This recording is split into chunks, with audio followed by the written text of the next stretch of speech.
Alors bonjour, donc ici on va voir un exemple de devoir sur les limites de fonctions et la continuité. Alors dans l'exercice 1, on nous dit déterminer les limites suivantes en justifiant avec soin. Alors donc du coup pour simplifier les choses, je vais donner un nom à la fonction étudiée. Donc on va mettre soit la fonction f qui à x associe 2x au carré moins 7x plus 1 divisé par x moins 3. Donc ici, on peut dire que, alors si on le fait à l'oral, eh bien, vous voyez que la limite qu'on vous demande, c'est moins l'infini.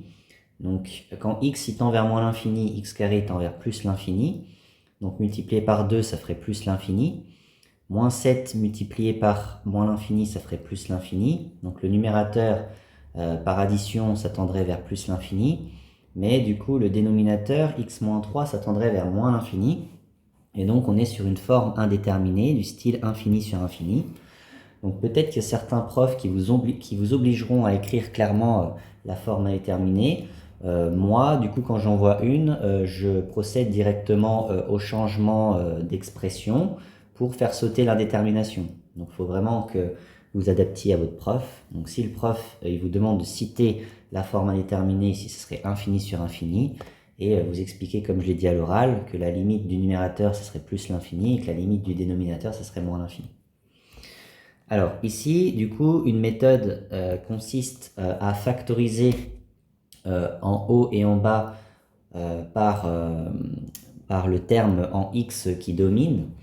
Donc sous-entendu, alors il y a deux possibilités. Certains, par exemple, se diront que au-dessus, entre guillemets, ce qui va dominer en l'infini, c'est x au carré.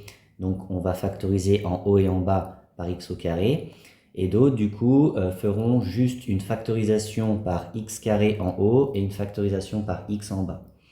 Donc ici, c'est ce que je vais faire. Donc f de x, je peux dire que c'est x au carré facteur de 2 moins. Donc si on veut retomber sur 7x, sachant qu'on a sorti x carré, il faut mettre 7x sur x carré, c'est-à-dire 7 sur x, plus du coup 1 sur x au carré. Et en bas, je vais factoriser par x, donc x facteur de 1 moins 3 sur x. Du coup, ça va nous donner... Alors évidemment, cette expression-là, elle est valable pour x qui est différent de 0. Mais du coup, c'est peut-être bien quand même de le préciser. Donc on peut mettre que pour x différent de 0, et aussi x différent de 3. Donc normalement, la valeur interdite, il n'y en a qu'une, c'est 3. Mais si en faisant cette factorisation, vous voyez que si vous prenez x qui vaut 0, vous êtes en train de diviser par 0. Et donc cette expression n'a pas de sens. Mais ici, nous, ce qu'on va étudier, c'est la limite en moins l'infini. Donc dans ce cas-là, x sera différent de 0. Et donc l'expression a bien du sens. Donc ça nous donne, donc si je simplifie x carré sur x, il va rester x en haut. Donc ça va faire x facteur de 2 moins 7 sur x plus 1 sur x au carré, divisé par 1 moins 3 sur x. Et là, maintenant, avec cette expression, on va pouvoir étudier la limite.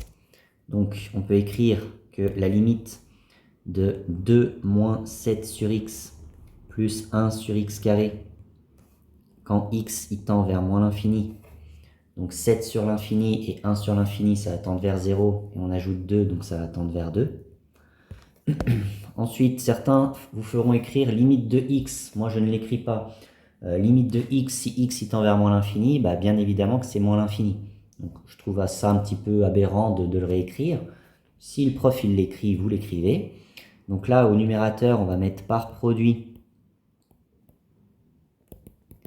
la limite de x facteur de 2 moins 7 sur x plus 1 sur x carré quand x tend vers moins l'infini. Donc x il tend vers moins l'infini et la parenthèse tend vers 2. Donc moins l'infini fois 2, ça va vous faire moins l'infini. Et le dénominateur, donc limite de 1 moins 3 sur x quand x il tend vers moins l'infini. Donc 3 sur l'infini, ça va tendre vers 0. Soustrait à 1, ça va tendre donc vers 1. Donc le numérateur, il tend vers moins l'infini et le dénominateur vers 1, donc par quotient. La limite de f de x quand x tend vers moins l'infini, c'est égal à moins l'infini.